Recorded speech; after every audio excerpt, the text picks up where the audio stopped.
Hello, good people, and welcome to Hillbilly Cat History. And today, martial arts public perception. In the last several episodes, we've taken a deep dive into Elvis's karate career, and we've been in the dojo. And today, we're going to spend a few last moments with Master Ree. I'm sure we'll circle back to him in future episodes. But for now, we're going to leave his dojo. And we're going to move on to other karate figures in Elvis's life, with the next one being Ed Parker. But that's not happening until the next episode. So in this episode, we're going to meet a person that's not actually connected to Elvis's karate, but he's got something to say about it. And he knew Elvis. He played music with Elvis. And we're going to get to know him when we come back from this song to get us back into the feelings of the dojo. Hi, Gunn. Hi, Linda. Thank you so much for joining. Appreciate seeing you both here. But to be a member of the dojo, just like the title of this song, you've got to go through the crucible of a warrior.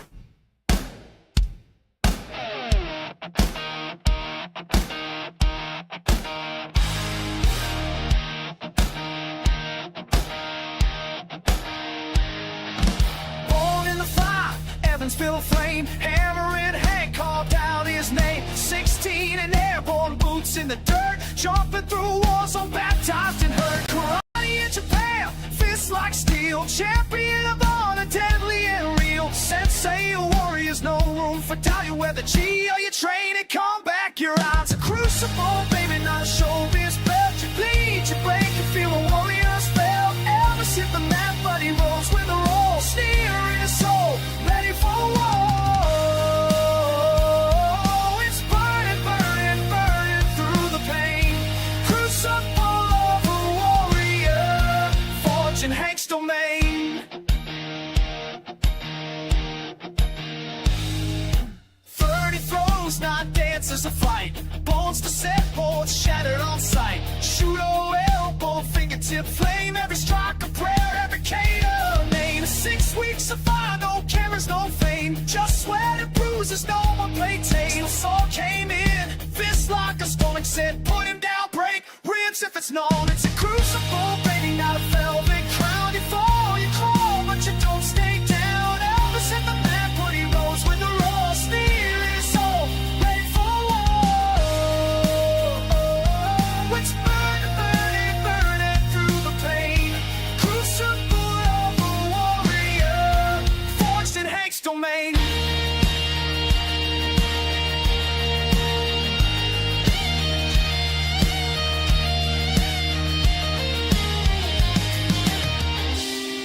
All eyes watched the king that day. Would he crumble or would he stay?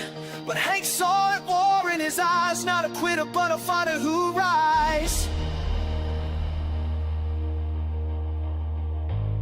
From Hollywood lights to dojo dust, Elvis earned it not on fame, but trust. No stunt, no script, just grit and bruise. Black belt truth, not a headline roots. A crucible, baby, not a stage or set. You earn every inch, every beat of sweat. Elvis hit the mat, but he rolls with a roar. Sneer in his soul, ready for war.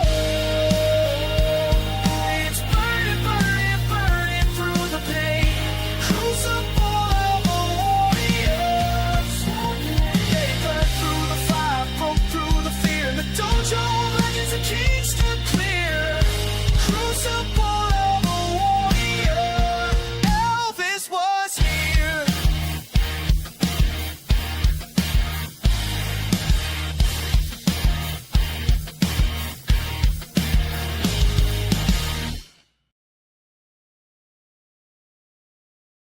Thank you all for gathering here at Hillbilly Cat History, where we remember together and listen for the echoes. And today, we're going to hear the last of our echoes from Wayne Carman and Kang Ree for a little while as we move on to other parts of Elvis's karate adventure. Hello, Pat. Thank you so much for coming. Appreciate seeing you here. Wayne Carman, who we've seen speak in previous episodes, so if you want to get to know him better, and you missed those episodes, be sure to head back into the archive and see those replays. But Wayne Carman, who was a black belt himself, and he ended up with all of the footage from the New Gladiators film project that Elvis was working on about karate. And someday we'll look more deeply into that. So Wayne is very connected to this portion of the Elvis story. Wayne says that Elvis really looked sharp the last time I saw him. His technique was crisp and powerful, and his movements were graceful. Wayne doesn't tell us exactly when the last time he saw Elvis was, so I can't give us an exact date on when this moment was. But Wayne's telling us that he must have seen Elvis perform some karate moves, which indicates it might have been at the dojo, because that's kind of where Wayne would be. Could have been somewhere else. But Elvis certainly demonstrated or practiced some of his technique, which Wayne still saw as crisp, which in Wayne's mind probably means that Elvis has been practicing. He's powerful, so he has strength, he has health, and his movements were graceful, so he was in control. And that's the last that Wayne remembers personally of Elvis. His technique was crisp and powerful, and his movements were graceful, and he really looked sharp.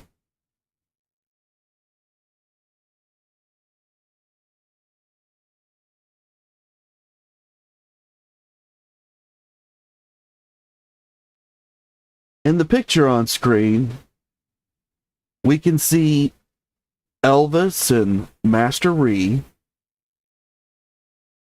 I believe the lady is his Master Ree's wife. And if you watched the clip that came out, I think yesterday on a post, the post on the channel, then you got to see Master Ree speak, and his wife was sitting next to him. And it sure looks like her, so I think it's her. And if you're wondering, how do I get to this post so that I too can see this video? Well, under the video you're watching right now, there should be a round symbol that says Hillbilly Cat History, and it's got the logo of the gold cat, gold outline of a cat. Click that logo, it will take you to the channel, and there you will see choices to see videos, shorts, lives, and posts. And you can go to the posts, and you'll see all of the posts, and you can click on any of them that interest you, and then click from there into whatever video that post is showcasing. Those aren't my videos, they're source videos. So in this case, you get to listen directly to Kang Ree. It's a little bit hard to understand him. He speaks a bit of a broken English. But in other posts, you get to meet other people, like Bill Superfoot Wallace, who we've barely touched on, but he has stories about Elvis. In today's post, you get to hear from the man that we're going to talk about in a few minutes. Now, if you want to see old live broadcasts, replays, the previous episodes, you can click that live button on the channel, and then you'll be able to find all of the archive of the live episodes. The videos if you click videos, those are about 5 to 15 minutes long a piece, and they tell some story about Elvis, although there are some music videos mixed in there. And there's a couple of fictional stories that are based on true facts to kind of give you a flavor of what Elvis's life would have been like in those specific periods that the stories are told. In the shorts, if you click on the short section, every short is a story told in under a minute, most in under 30 seconds. And you can get to all of that by finding the circle with the gold cat underneath this video. And Connery said about Elvis, "I learned from him that the loving is more powerful than martial arts."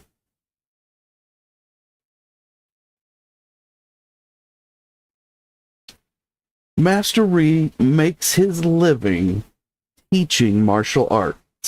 He has dedicated his entire life to it. In Korea, he earned great acclaim as a martial artist. In America, as Elvis learned karate from others in America, they would ask him, "Have you met the short Korean master that teaches just down the street from your house? Just down the street from Graceland. Have you met this man? You must have, because you love karate." And Elvis never had. Until the day he drove up to Connery's dojo with 5 limousines and 16 people. And he met Master Ree. There was a demonstration the students gave. And then Master Ree and he met alone in his office, in Master Ree's office. Elvis took the name of Panther. And then he and Master Ree later agreed to change it to Tiger.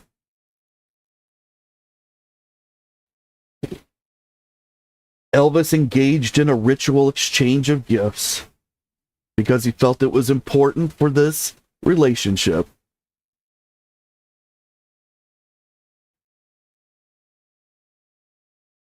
And I think you can even see in this picture that by this point in the relationship, Elvis has grown very close to Master Ree and his wife. That they've become an extended part of his family and an important part of his karate family.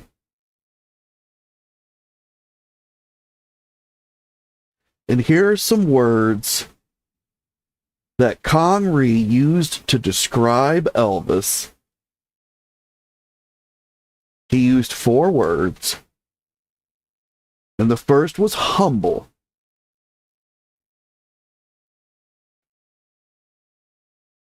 So one of the things that struck Master Ree the most about Elvis, who we know as a superstar, was the fact that Elvis was humble.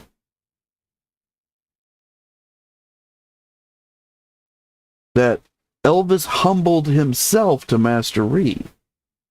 That he respected Master Ree in the master role and placed himself in the role of student.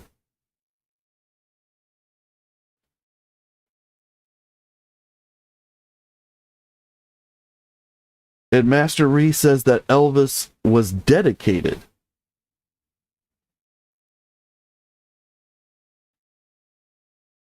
So to Master Ree, Elvis was not a person that gave up. It wasn't a quitter. And we've heard that before from Hank Slamansky, hammering Hank Slamansky,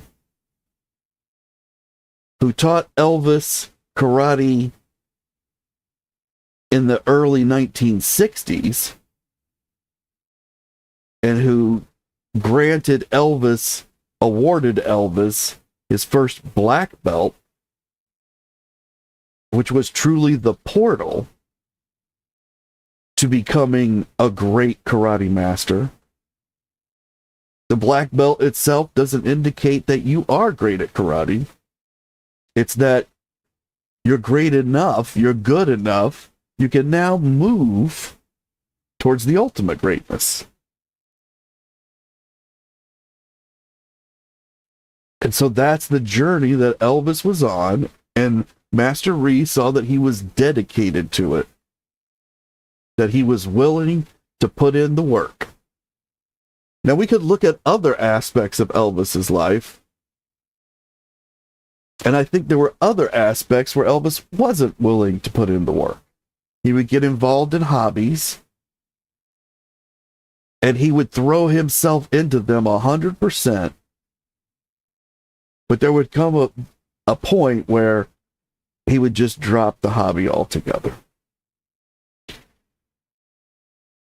He would just back out of it completely, and it never cycled back.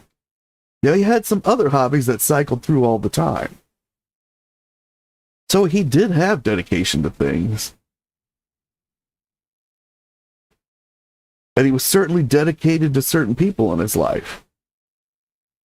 But he also had a lot of people that he probably would have been dedicated forever, but things happened, especially with a lot of the females. And while they always expressed love for him, whatever dedication they had between each other, or that he had for them, was gone. But for karate, for music, for family, which are the three things that Elvis told Master Ree were the most important to him: music, family, well, family first, music, and karate. He was dedicated to these things. Now, Gunn brought up to me that Elvis does not say that friends and fans are in these top three things that are the most important to him, but that they might be incorporated because the music is very much about the fans. It's not just the experience of making the music, it's the experience of performing the music, and a lot of the performance experience is the interaction with the fans. And of course, the fans at the gates of Graceland, those fans are there for the music. Some are for the movies. The movies are really a part of the music as well, because he's never been able to escape the music in the movies. He does one movie with no music, but he really can't escape the music in the movies, which is what he wanted to do.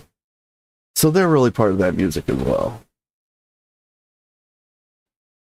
But I think it's a lot of that fan interaction, like Gunn pointed out, that's really important about the music. And then the friends, well, they're part of all three of those things. Family, a lot of friends coming through the family, associated with the family, nearly family themselves, probably thought of as family. So a lot of friends, I would think, are incorporated in the family slot.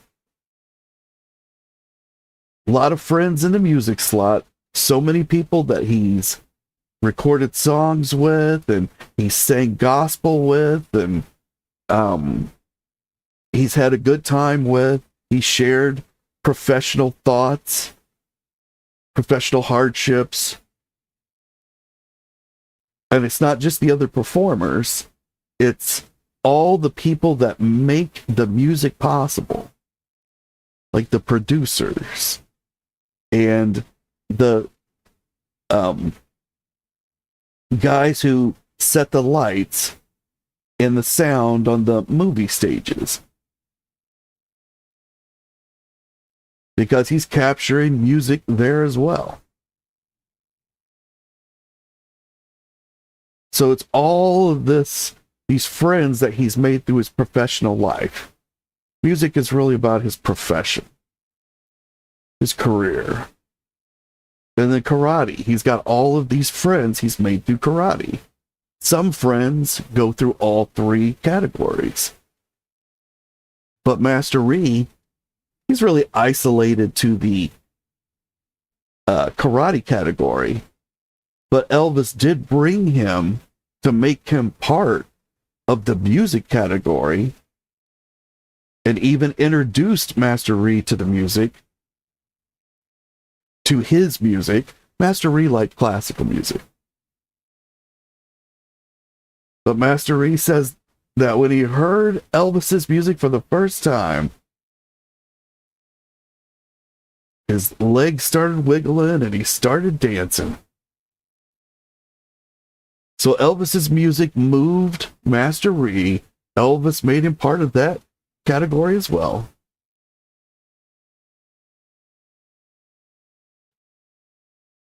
And Master Ree says that the third thing that struck him about Elvis was that Elvis was giving. And we know that Elvis gave Master Ree a guitar, which he signed, autographed to Master Ree. That he gave Master Ree a picture of himself. And that he signed it Panther. I think that one he signed Tiger. He signed the guitar Panther.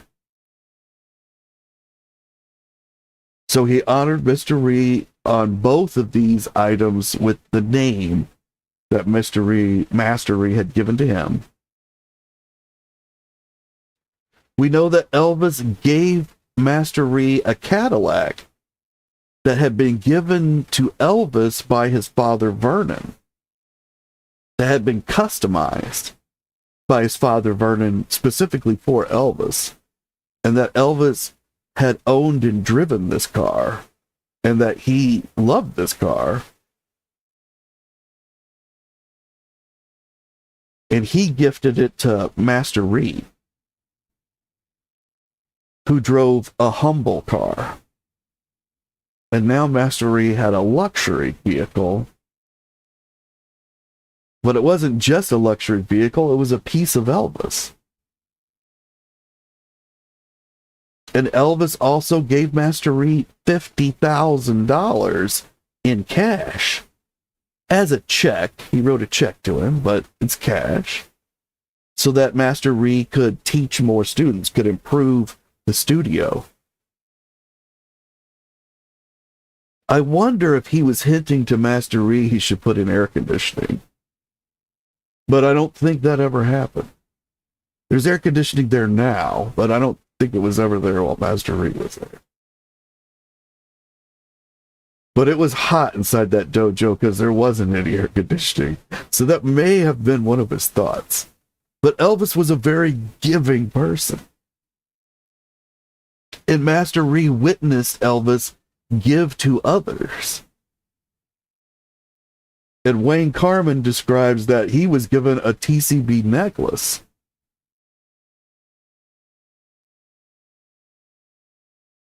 So whatever's going on in this dojo, it's very important to Elvis. And it's reflected in his giving of these gifts, which is always one of the ways that Elvis shows his love and affection for others. And the fourth thing that Connery mentions about Elvis that he uses to describe him, something that struck Master Ree, is that Elvis is genuine. And I think that's a huge compliment coming from Master Ree, because if you have watched the videos that I linked in the post over the last few days, where you can actually hear Master Ree speak, this is a very genuine individual. He has no pretense whatsoever. And he often appears wearing his gi, his karate gi. This really is his identity that we're seeing on screen. This is Connery. He is the karate master. This gi is his life. It's his uniform. It's as good as a suit in most men's professions. It's the way that he lives his life, is it's in this gi, in his dojo, teaching others about karate and improving his own karate. He's a very genuine person. He's very open and honest with each of his students. And he sees this reflected in Elvis. And the fact that Master Ree sees this, well, it must be very impressive in Elvis, because Master Ree is so genuine himself.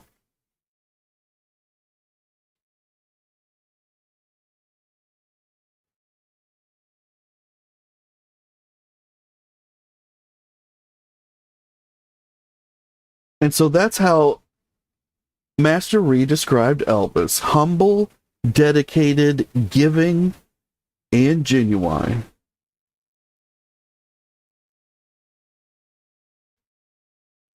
But now we're going to leave Master Ree's dojo, and we're going to back up in time to when Elvis first returned to the United States from the military, where he was serving in Germany. And Gunn's asking: humble, dedicated, giving, and genuine, correct? Yes. That's correct, Gunn. Humble, dedicated, giving, and genuine.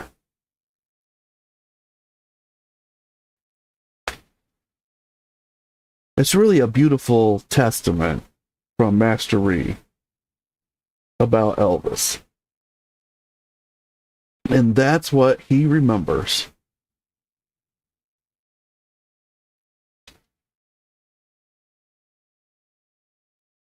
But now we return to March, April 1960. Elvis has returned from the Army. His career is reactivating. And Gunn says that Master Ree, what he said about Elvis is not a bad resume. That's absolutely correct. And Linda agrees. But in March, April 1960, Elvis is back in the United States.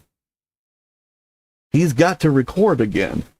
We got to get some new songs out there. And he's got movies to record songs for. And that requires that he has a band.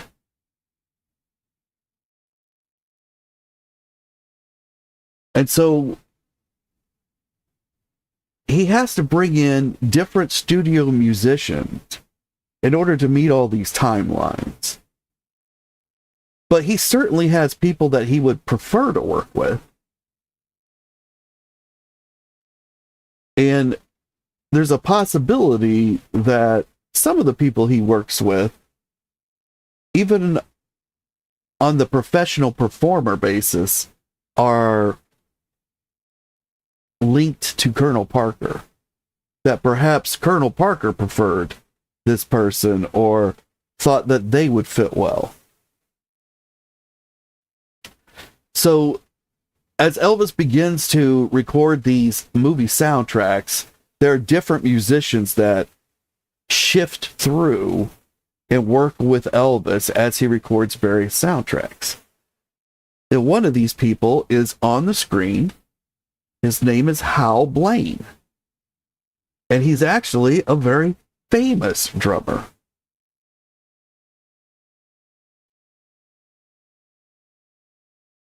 And Gunn says that it seems like Master Reed was a good person too. And Pat agrees, and so does Linda. And I would agree with that too. He's a very open, honest, genuine person. I don't see any pretense, or I get the feeling he's not even able to lie.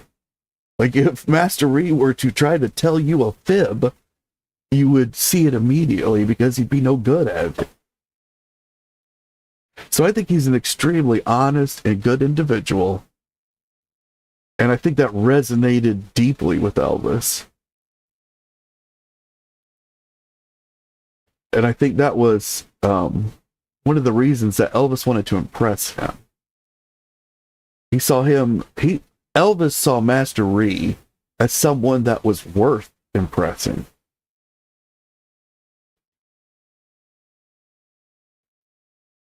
But Hal Blaine,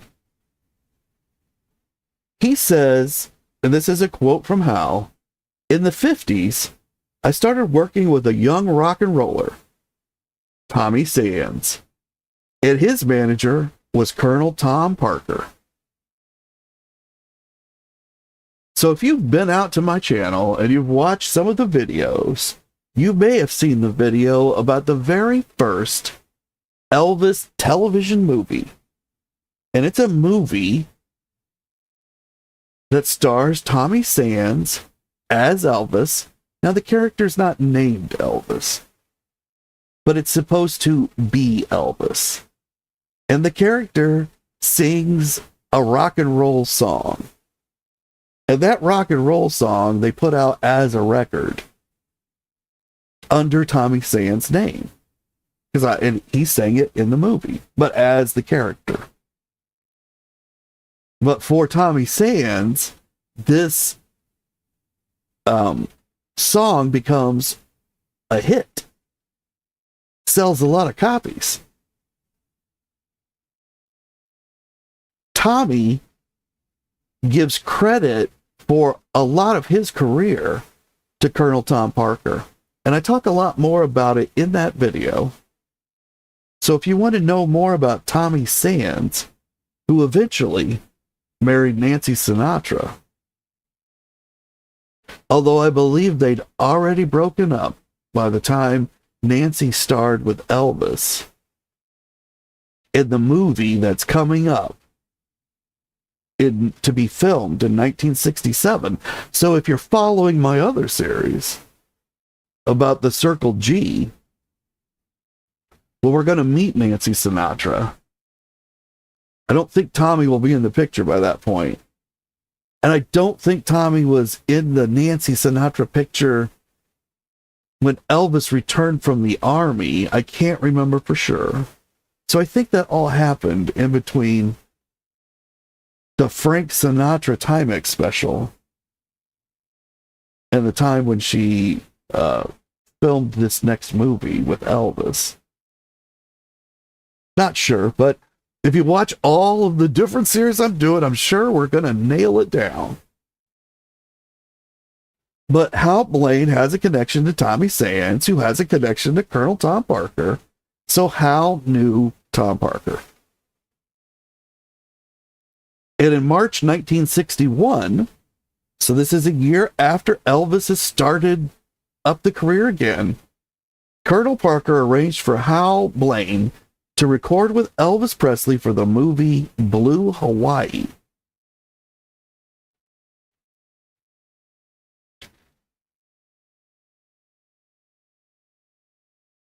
In March, Hal says, we did Can't Help Falling in Love with Elvis. So Hal played drums on the song Can't Help Falling in Love. And he did it for the movie Blue Hawaii.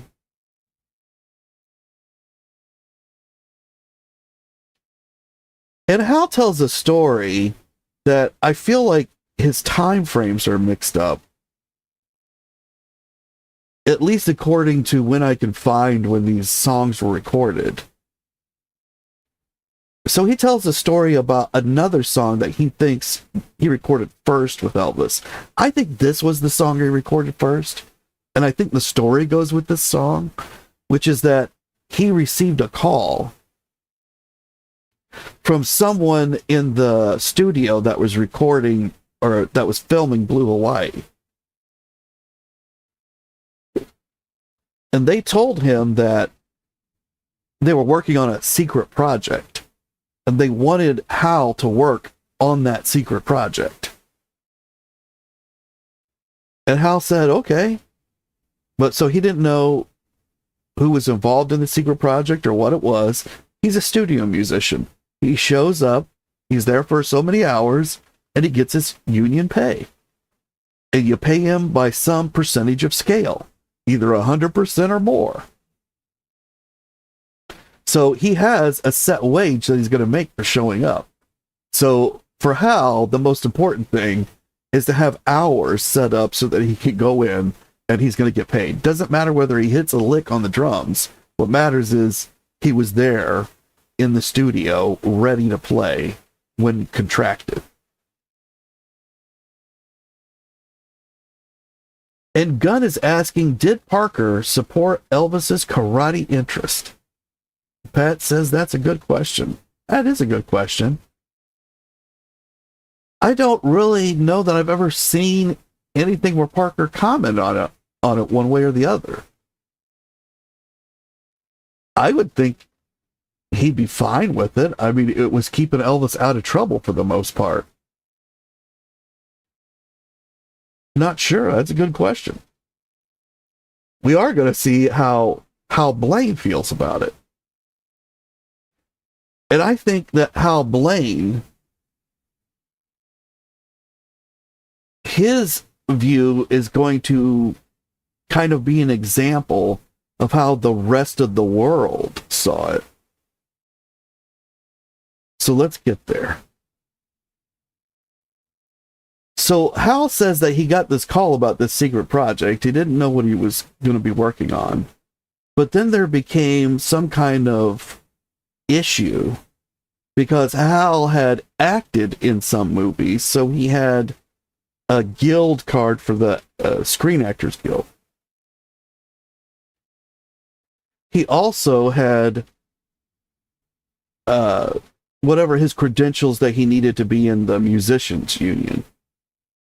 So he could work on a project and he'd either get paid as a musician or as an actor. But because this secret project turned out to be a film, somebody got confused and they thought they would have to pay him as an actor and therefore he would not be able to perform on the drums. So they canceled.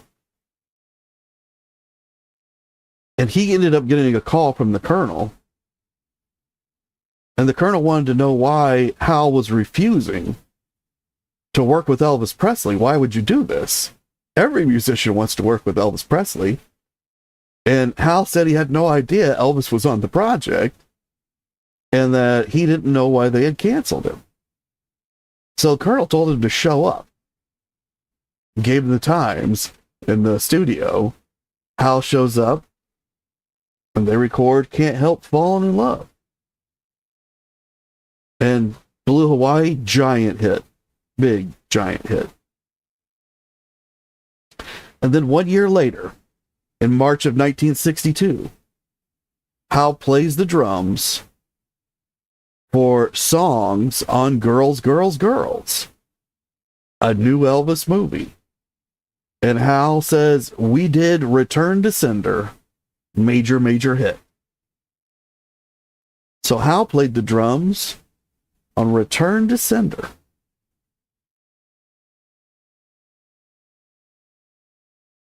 And I'm sure that helped open other doors for Hal. Every time you're part of a major, major hit, as Hal says, that's good for your career. And then Hal was part of Elvis's most important musical performances in a decade. And he also played the drums on Bossa Nova Baby and A Little Less Conversation. Now, Hal didn't just play drums for Elvis. He worked with a lot of hit artists on a lot of hit songs, including Be My Baby by the Ronettes, God Only Knows by the Beach Boys, He's a Rebel by the Blossoms, I Got You Babe by Sonny and Cher, Mrs. Robinson by Simon and Garfunkel, Another Saturday Night by Sam Cooke, and this one might be my personal favorite, the theme to the TV show Batman. The 1960s Batman live-action show that starred Adam West and Burt Ward as the dynamic duo. So Hal is all over this Hollywood industry, all over the recording industry, big in Los Angeles. And later in life, long after what we're talking about here, Hal Blaine became a member of the Rock and Roll Hall of Fame, inducted into the Hall of Fame, and he received a Grammy Lifetime Achievement Award in 2018. So Hal is an important person in both music and movie history. And Hal says when the NBC special came up, now when Hal references the NBC special, he's talking about what most people know today as the 1968 comeback special. Back then, it was the NBC Singer special because it was sponsored by Singer sewing machines. They paid for it all. It was an incredible deal that the Colonel worked out. The NBC ends up paying almost nothing for this because Singer came in and footed most of the bill. But Hal says, when the NBC special came up, I was right there with the great director and producer, Steve Bender. I became really good friends with all the guys that were part of the so-called Memphis Mafia.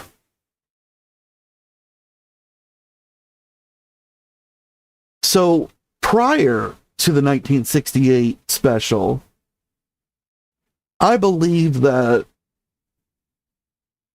Hal's interactions with Elvis were almost all in studio, like during the recording sessions.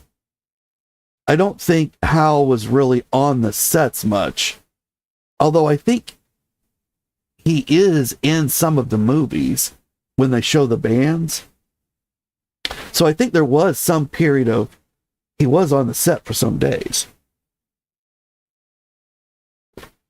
And most likely, he would have hung out with Elvis and the guys on those days. So he would have seen a few days on sets, had interactions with Elvis on those days, and the guys, the Memphis Mafia. He would have had professional interactions and maybe even some friendly chats with Elvis in the recording studios. But in 1968, he probably had a lot more time and access to both Elvis and the Memphis Mafia, because Elvis was spending like 24 hours a day getting ready to do this special right there where they were going to film it. And all the guys were right there all the time. So whatever time Hal spent there, he probably got some good interactions with those guys. And that probably is why he's remembering he became friends with the Memphis Mafia. As he talks about the special, it's more linked, I think, to the special.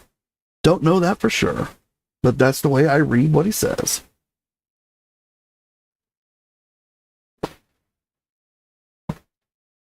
So Gunn is asking, he wasn't there watching. Are you referring to Parker watching Elvis do karate? Or, yeah, I'm just lost on the question. So let me know, and I will attempt to answer further. And Hal said once in a while, Elvis would say something like, I'm a little bit thirsty. And 15 guys would run at him with Coke bottles in those days to see who could knock down the other guy. I think the memory that Hal is sharing with us it's certainly from the 1960s. And I don't know if it's from a movie set or if it's from the 68 special. But he's saying that if Elvis needed something, the Memphis Mafia would compete with each other to see who could fulfill whatever it is that Elvis needed, so that they would gain more favor with Elvis. Now, other people describe something like this, and even the guys themselves describe a period in the 60s when Elvis became much more demanding about what they should be doing. And when they describe it, they're a little bitter about it. And they try to, I think they try to make Elvis look a little small about it. And it would be things like Elvis would pick up one of those little black cigars that he liked to smoke. And he would sit there with it in his hand for a moment, or clenched in his teeth, and then ask, how long am I going to sit here without a light? Because none of the guys had offered him a light. Or he would say something similar about, how long am I going to sit here with no drink, no water, or no soda? Then one of the guys would rush to get him that. That's what they report that he said. That's the way they remember that he asked for it. I think there's a lot of different ways to interpret all that. Like, maybe he felt like they should be doing something more, and he's trying to hint to them what they're supposed to be doing, or he's aggravated that he's already hinted and they're not doing it, or they felt like he was becoming more demanding and controlling in those moments. Hal's describing that some of that is seen on set, but he sees it as the guys fawning over Elvis and pushing the other guys out of the way to try to get to this trough of gold. I mean, it's kind of the way Al's making it sound. I definitely believe there was some competition within the Memphis Mafia for Elvis's attention and possibly his favors. But I don't think that what Hal's seeing here, I don't think it's as Hal sees it, as Hal interprets it. It's a bunch of guys that have nothing to do. And then Elvis says, here's something to do, and now they rush to do it. Could be as Hal sees it. But Hal doesn't look on it with favor. He sees something wrong with what's going on. That there's people that are, they're willing to, there's conflict around Elvis in order to serve Elvis. And that it's not for good reasons.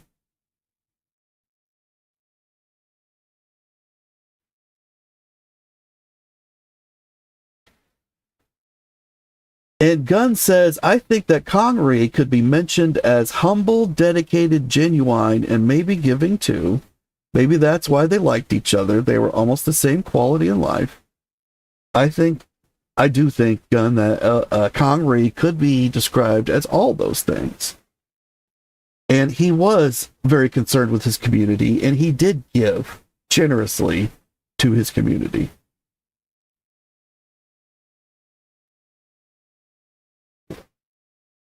And Gunn's asking that she was wondering if Parker ever visited Elvis doing karate and maybe showed a little interest in Elvis.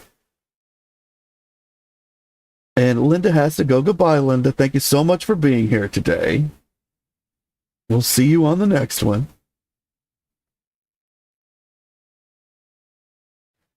But was Parker ever there? Like, did he ever go to the dojo? No, I would say no. You know, was Parker ever at Hank Slamansky's dojo? Absolutely not, I would say. Zero chance. At Connery's? I would say no. Did Colonel Parker meet Ed Parker? 100%. Can guarantee that they met. Did Elvis do karate demonstrations when Parker was around? Absolutely. So Parker would have seen Elvis's skill. And he may have been very impressed by it. I just don't have any sources that indicate one way or the other that I can think of. Now, there's books about the Colonel written, and I obviously can't remember everything in each of those books, so... And I've never read it with an eye towards karate. So it's a good question. It's a very good question.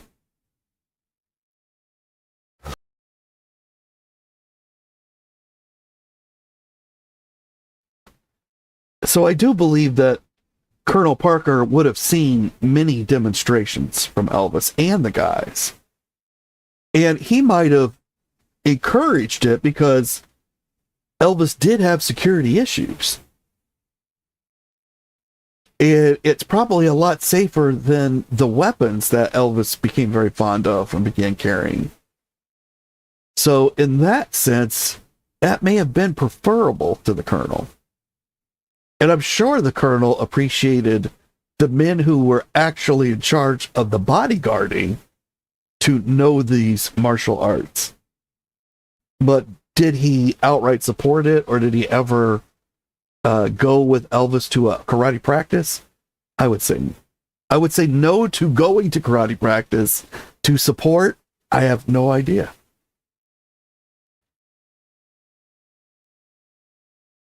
And Hal Blaine, now we come to what I think is the most important thing that Hal has to tell us, and it's about karate. And I think what Hal's going to say is what a lot of people at the time period would have thought, because nobody knew about karate at the time. It was brand new in the early 60s, even up through 68. It's still very new. It's starting to work its way into American pop culture. And people like Bruce Lee are becoming focuses of interest. Schools like Connery's are becoming popular. People are starting to attend them. The Eastern thoughts that go along with the practice of karate, the meditation techniques, and the other aspects that we've talked about, that is fascinating to the American public at this time. But in the earlier 60s, it's just completely unknown. So it's very foreign and exotic. And no one would have any idea about things like what the belts mean, or that they represent a system of hierarchy, that the master is on top and then that there's levels of students below him. They wouldn't see any of that. I think they'd see more like what Hal's going to describe. And what Hal says is Elvis was studying karate, jujitsu, whatever it is. And whenever a star does something like that, all the people around them started doing the same thing. Everybody started studying jujitsu and judo. It was hysterical to see Elvis come into the room, and one guy would leap out at him like, "Arr!" like he was gonna kill him. And Elvis would go into a stance of a karate master. It was really disturbing. The demagoguery was unbelievable. It was like the 15 guys in the studio were bowing to him.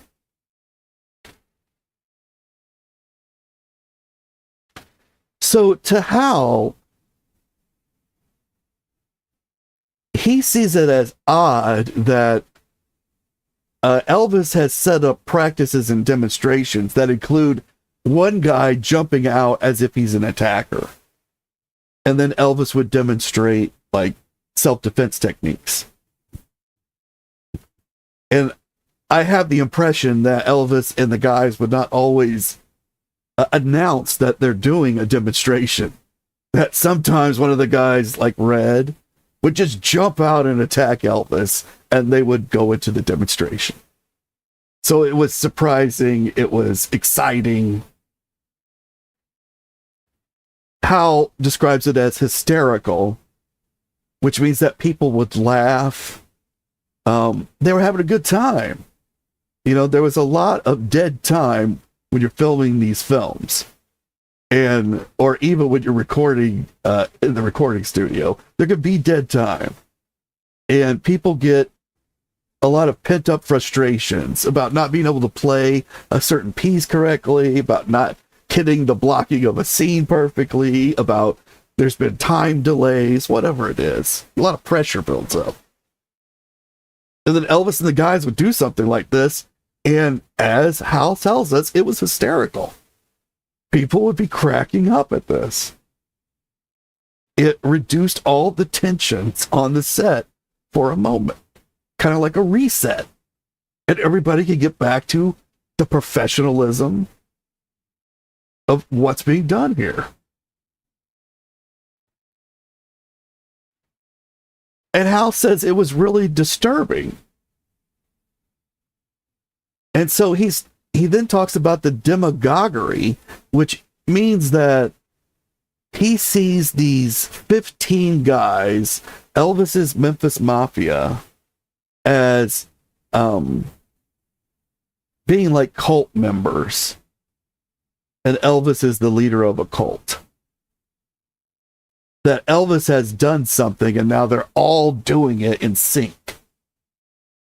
Now, what Hal isn't seeing is that they all are all doing it together. They're doing this as a journey together to learn the karate. All the guys are into it at this point in time because this is what Elvis is into, as Hal says. But if Elvis was into riding horses at this moment, as he is later on in 1967, they'd all be riding horses.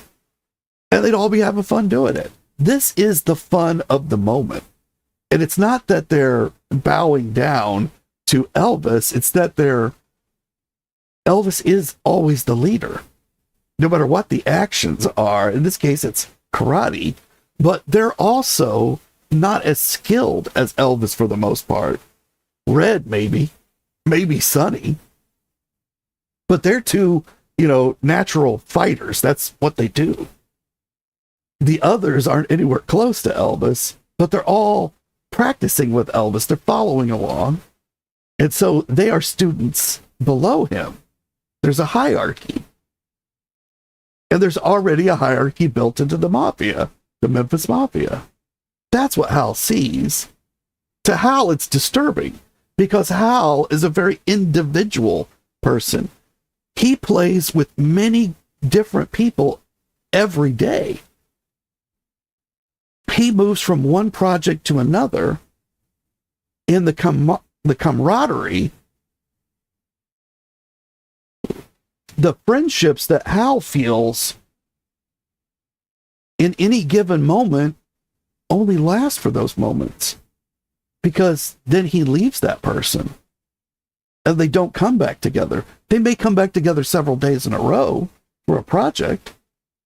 They may come together again years later, and they'll rekindle and immediately restart wherever they left off. But Hal is part of he's an individual, like a cork that's bobbing out in the ocean, and he gathers with other corks and other pieces of whatever's floating from time to time, and they have a good time, and then he floats on, all by himself. Elvis is part of a tight-knit group. They all do everything together. That is foreign to Hal. It's foreign to a lot of people. They may have very tight family units, but very few people have the number of friends or the constant circle of friends that Elvis does, because they can't afford to pay their friends to be around like Elvis does. So Elvis has something very special. To Hal, it looks strange. It's disturbing. He sees it as, he assigns to it a disturbing meaning, because it's just too exotic for him. And I think that's the way that a lot of people would have seen the hobby of karate and Elvis and his inner circle, his Memphis Mafia, at this point in time. But I've run out of time, talked my way through a whole hour again. And Gunn points out that if Elvis had not taken karate, his stage show would have been very different.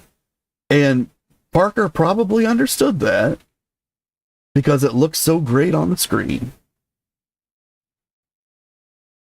And that Gunn says she never knew about karate at all until 1984. So that's right.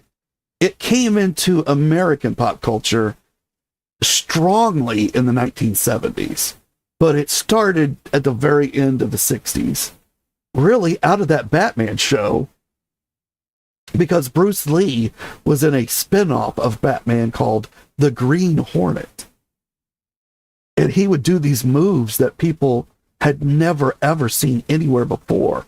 And he was so fast, he had to slow his moves down so the cameras could catch them and show them on, they only catch so many pictures per second. And Bruce could move faster than they could capture the pictures. So Bruce had to slow himself way down so that they could make it look right on TV. But I'm going to leave you guys all today with another song. And in this song, we're going to learn, this wasn't a karate move, but we're going to learn to mash it like a king. Well,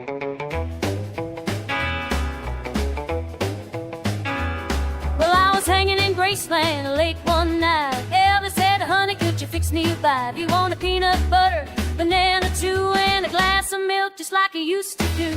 Sliced it neat, laid it down with care, cut it in half like a love affair. Took it downstairs feeling proud and slick, but those bananas rolled out real quick. And mash it like a king, spread it real thick, no fancy cuts, just a creamy lick. Messy and sweet, that's the Elvis trick. Mash it like the king, and do it quick.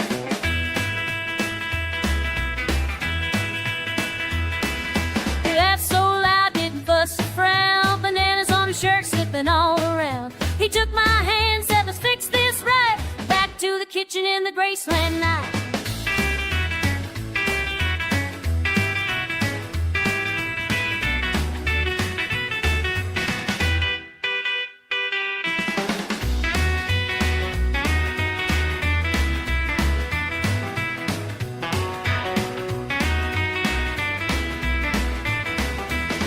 No slice, no dainty flair, just mash it up with peanut care. Spread it thick, don't be shy, that's how the king made his sandwich fly. Mash it like the king,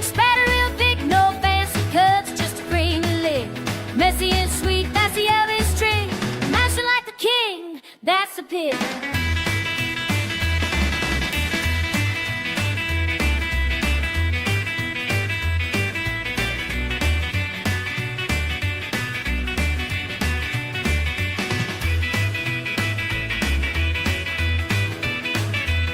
So next time you're hungry, don't be shy. Mash it thick and give it a try. Peanut butter, banana swing, and remember the king. Ding-a-ling!